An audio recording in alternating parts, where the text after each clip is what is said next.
Hey guys, before this video starts, I just want to let you know that MC Pro Hosting is providing the server for Mindful SMP, so check out the description for their links and information. Hello, people of the internet! Welcome back to another episode of Mindful SMP. My name is Ethiqs, and today I've got a message. Lautner sent me a message on Discord telling me that I need to record before I jump on the server and go to spawn. So, without further ado, I'm not in the right place. This is our new fireworks shop, by the way. We'll talk more about that later. Hey! Oh my god. Hold on. Oh my god. Hold on, let me change my texture pack real quick. Oh my god.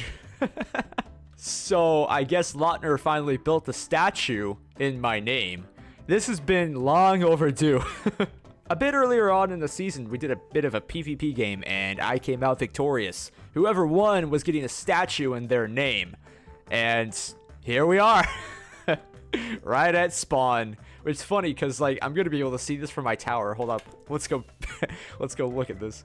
So up at Avengers Tower that I'm currently building the interior of, we can see my statue. Well, here's a location that we haven't seen in a while. Some of you might not even be aware that this exists, but this is my jungle base, otherwise known as my big ass hole. You get it? Because I'm funny. But no, today we have something to do. So you see these chests right here? These are filled with most of the goodies that we got from mining this hole out. And there's a lot to smelt down. A lot of iron, a lot of gold, other stuff. And you know what they deserve? They don't deserve to be smelted in these pitiful little furnaces. Like, these are peasant furnaces. Let's be honest. No. What this stuff deserves, what all this stuff deserves is to be smelted in a big-ass furnace to match my big-ass hole. So right up here in this room that I dug out a little while ago, we are going to build a giant furnace. Right around the middle of this room, I'm going to build the front of it, which is going to look just like a giant blacksmith's furnace or crucible or whatever it's technically called. I think what would be cool is if I got to, say that I had a giant furnace right here and it's like a mouth of fire that I'm staring into. It would be cool if I had ores and I just tossed them in, and then they would be picked up by hoppers through the fire, and then that would be put into the system to be to be smelted behind it. So since I'm a terrible builder on camera, enjoy this nice little time lapse.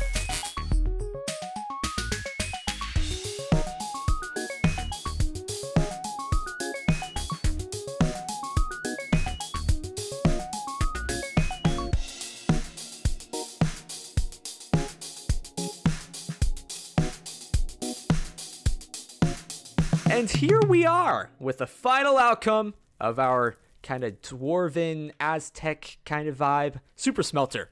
So right here, you can see clearly in my texture pack, but in normal Minecraft, this chest is much more hidden. We press right click through the fire, we drop our items in, they go into a hopper minecart that's right below it, and they go in super fast, which I absolutely love. Then all we got to do is hit the lever, and that will send the items in the minecarts on its way, and it will be smelting as we go. We got 16 furnaces linked up. Once all the items smelted, it will go all the way over here. Basically, as fast as the items can smelt, it's as fast as this dropper will dispense the items out. It's basically a constant flow. And then we go over here. Let's not get in the way of our hopper minecarts. We go over here, and I have a kind of a glass tube where we can see all the items dropping in into our chest here. And I added some lights on either side, or on both sides of the chest, to know if we have items in here. If we have any items in here at all, those will illuminate. Back over here at the smelter, I have a hidden chest right here behind the lava where we can easily dispense fuel into it, which is, this is the fuel line right here. It's constantly dispensing coal as needed. And the top one is obviously for our items. So there's one minor detail that I want your opinion on, whether or not these look better as opposed to stone slabs. I'm kind of thinking those look better, but I never see people put stone slabs or any kind of slabs on top of walls. I thought it was kind of a unique feature that I don't see very often. Let me know what you think looks best, and any changes I should do, just let me know.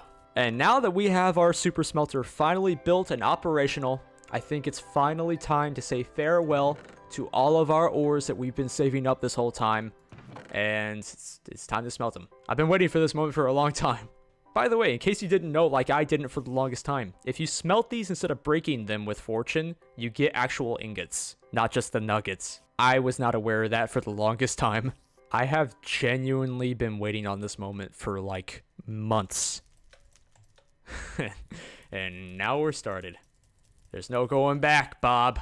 And, well, now there's no going back, Bob. Alright. Well, I'll be here for a little while, and I'll show you the final outcome of everything that we've smelted.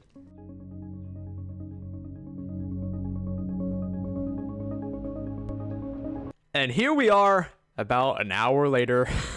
I realized something while that was going on that I'm going to have to implement and fix somehow, some way.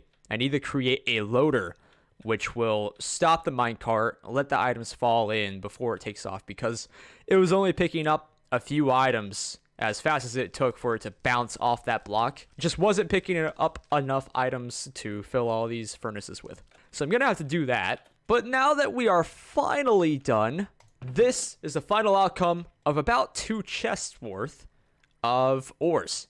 And keep in mind, we already had, this much and this much, and I think I have about at least 3 quad beacons set up around the world, like over at Avengers Tower.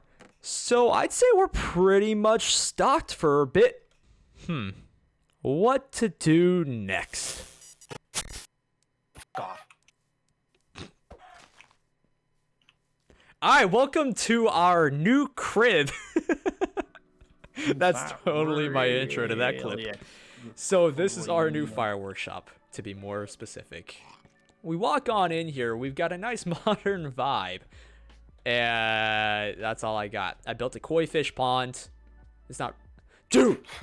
Oh no. Sorry, I forgot about my boots. Chill. So we got a What? nice koi fish pond here. Hey.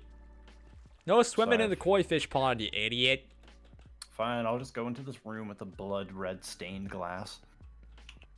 I mean, This is being held up by string? you don't have to point it out. Oh. We got a I nice mean- modern table for our meeting room. We're gonna have a nice big Oh. plasma screen TV right here that says something. I don't know what. It's probably just gonna be a painting. I'm too lazy to go make a new thing. I designed a modernized chandelier. What? Wait. What? We can What? we can make it a green screen. Just get the maps from the area. and Oh, then we can you put on right, whatever we you want. right. I like the way you think, kid. Nice work. Anyway, Ah! out here, it's not completely done. Ow. It's not completely done, but once we walk through this door will be the area that you walk into, and it will be a room that's kind of sectioned off, and it will have controls all over with instructions Doesn't for an automatic firework dispensary. And this is going to be a fireworks show thing, like the creative looking fireworks, not the ones that you use for flight. That's going to be a separate thing where we buy them from shulker boxes out here. Like you put in a diamond out here and then it will like fall on your America. head. Yeah. But what do you think? I'm kind of brainstorming right now as we're kind of doing this tour, showing off what we've been doing. If we like have a chest out here or something where the receptionist would be, and you put your What would you payment in. without a thing. You're right. We put our payment in, and then it will dispense a shulker box of whatever firework type you buy, like 1, 2, and 3 flight duration. And it'll fall like right on you. Yeah. Okay, I mean, if we could make that fit, yeah. Yeah, it'll be above the ceiling. It'll just be a hole. I can make it actually open up. Yeah, I'll make like a double piston thing to where it opens up and then it closes back up. Wouldn't it be cool if you could like it'll all be up here covered in like stained glass and you could see it all go through, like do its work, redstone magic work. Well, that's kind of what I'm thinking about doing for the ceiling in here. So for this room, it'll be blocked off. like Yeah. roughly this big. I'm thinking if I can get it all as compact as I want. And this will be the room where you stand in one spot and then you right click or you press a button or a lever or something or your pressure plate. You right click on a crafting table that is directly above a hopper. So you're in that. You press the button for whatever fireworks you want. Like, say you want a creeper head firework with red and yellow colors. You press a firework for that. Then you go in a crafting table. You craft it. Then you just press Q and you drop it. It goes into the hopper and then it resets and it will keep on giving you the exact items that you need to craft that specific firework. Does that make sense? Yes. So all the redstone is going to be above us onto the second floor, which we can go up to now. This is going to be our VIP section for our business. This is kind of like a employees only. VIP after all the work of going up these stairs. Yeah, it's not the best. It looks pretty though. That's what matters. Yeah. It looks pretty. The upstairs is not furnished at all yet. Yeah. Like at all. It's a work in progress. Great view though. Come look at the view over here. Yeah, look at that great potion shop across the way. Well, perfect place. If you ignore that rib cage looking thing, you got a beautiful spawn. Or oh my god, not spawn. What? Shopping district. Yeah. So all the redstone is going to be back here behind this wall. So the way I'm imagining the back area, like here and below us, kind of like a factory. Like there'll be shelves and stuff with all of our supplies. I think that'll look cool. Damn, we got all the views. I can see the road. Yeah. But anyway, that's where we're at. I got to get working on the redstone. So I'll see you when I'm done.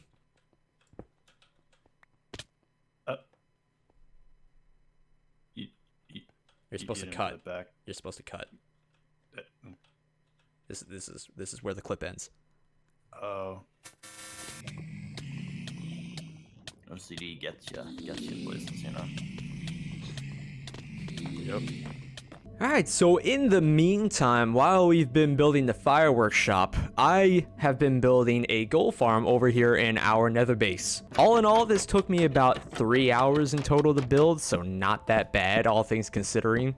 Since I have the nether farm almost completely slabbed up in the area, I have very good rates with the wither skeleton farm along with our new gold farm. So this gold farm is built underneath the nether ceiling, so in the nether. Most gold farms you'll see, if you look it up on YouTube or something, they're built above the nether ceiling, above the bedrock. And for this one, I decided against that because in theory, you're supposed to get better rates under the ground. And since we have that area slabbed up, we can do that. So I used this really very efficient design that I saw on Hermitcraft. And the way that this is built, if we go all the way up to the ceiling, which it does go all the way up to, if we can manage to fly up there. Yeah, there we go. Hello. So since it's up at the very top of the ceiling, I have these built to where we can press this button and the lava will shoot out of our dispensers here and go all the way down, and that will light up the magma cube blocks just enough to stop the spawning of all the pigmen. So we can shut this on and off whenever we want. So as you can see, the lava is falling all the way down on all four sides, stopping all the spawning. This is using the turtle egg method. So every other layer, I think there's 20 layers in total. I started it at level 60, same level as our wither skeleton farm over there. So every other layer on this farm gets a turtle egg in the center, surrounded by trapdoors all the way up. And then we're using our stone brick walls here, which leaves it just wide enough to where two guys can get through at the same time so they don't bunch up when trying to fall down to the bottom. So they want to stomp on the eggs, but they can't. So on all the layers that you're going to see the eggs, they're going to try and run over to them to stomp on them, but they can't get to them. They just fall straight down because their pathfinding thinks this is a block right here because of the trapdoor. So let's turn this back on and I'll show you another feature that I added to this. So now the lava is turned back off, so the farm is back on functioning, and we're getting the spawn rates again. A thing that I added to this, which I realized while building, this can function as an XP farm. So the thing behind this is if they're falling and the pigmen are not aggro at you, you will get just their regular drops, which are gold nuggets and their flesh. But if they're aggro at you, and if they stay aggro at you, then you will get XP dropping when they hit the ground, because it counts as you killing them. I guess I don't really know the exact reason behind it, but I'm gonna take it and not complain. So what I did was I trapped one of the pigmen over there. I named it. I put it around. I put stone brick all around it. Then there's buttons on all the blocks so nothing can spawn on it. So he's named. He won't despawn. So the reason he's there is I can aggro these guys, and that guy's gonna stay alive and he's going to stay aggro at me as long as I'm in the area. So if I didn't have that guy captured there and stay in aggro, all these guys that are aggro at me can die, and then the rest that spawn after them would not be aggro at me. So I would have to enter them again some way to get the better drops. Also, a thing about this is once I aggro them and I'm getting the XP, we're also getting their swords and gold bars instead of just gold nuggets and their rotten flesh, as you can see here. We also get heads. That's another thing, I suppose. We don't seem to be getting the looting effect, which is a shame. If we killed them manually, we would, of course, but I'm not too worried about that considering our rates here. And from like the 4 hours that I've been in the area just adding modifications to this and finishing it up, I've got almost a stack of gold blocks. Like, the rates are very good, and I don't even have hoppers or a sorting system here yet. So that will be our gold farm right now. So the next step from here is I'm going to put some hoppers at the layer of this nether rack right here, which they will fall on, die on, and that will pick up all their goodies. Then I'm going to have that chained to a item sorting system, which will pick up all the gold and everything that we want and get rid of all the rotten flesh and things that we don't want from them. And then there will probably be an area where we can sit AFK and get all the XP, because this is a very good XP farm. I'm level 100. So from there, we need to fill up this little area, at least however much we need, with gravel, and then get rid of all the lava. There, we will be building the item sorting system, as well as the AFK area, as well as something that I plan to do, which I think is a unique feature to this. I haven't seen it done, at least. We are going to be building a piglin trading system built into this. So my intentions are to have an area where all of our gold ingots get dispensed automatically into the farm. So any of them that will be picked up from the farm will go directly to the piglins, as well as you'll have a chest where you can drop in your own gold ingots for them to trade with. So that will be going all the time as long as there's gold being dispensed into it while you're here at the gold farm. But yeah, that's about it for the nether base right now. I'm going to work on the redstone stuff and getting rid of all that lava in a bit. But I also built a bit of a shell around our wither skeleton farm right here. It's nothing special, just some blackstone and cyan stained glass all around it to make it look a little bit better. And to reduce anything happening to the actual spawning pads. Probably going to have to get rid of this little chunk of land right here where they keep on jumping off to. When they're aggro at me, they kind of want to jump over there to get me. So that'll probably be gone by the next time I see you. But I think we're running a bit short on time this episode, so I think I'm going to end this one here. And you can let me know what you want to see me do in the next episode. Just comment below, and we'll make it happen. So I want to thank you guys for watching. See you in the next one. Don't forget to check out all the links in the description, all the other people on the server. And adios, amigos.